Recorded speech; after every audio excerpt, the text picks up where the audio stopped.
Welcome back to another interesting tutorial about Windows PC settings. Whether you are using Windows 10 or Windows 11, in this video I will show you how to disable startup app that might make your system lagging or small or slow loading at the startup on your Windows PC.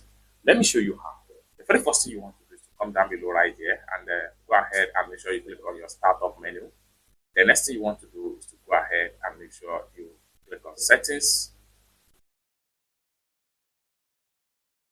The next thing you want to do is to go ahead and make sure you navigate to apps. Scroll down right here. Go ahead and click on startup. Then you have all startup apps right here that may cause your system to be slow at a startup loading. For that, disable as many as possible apps right here.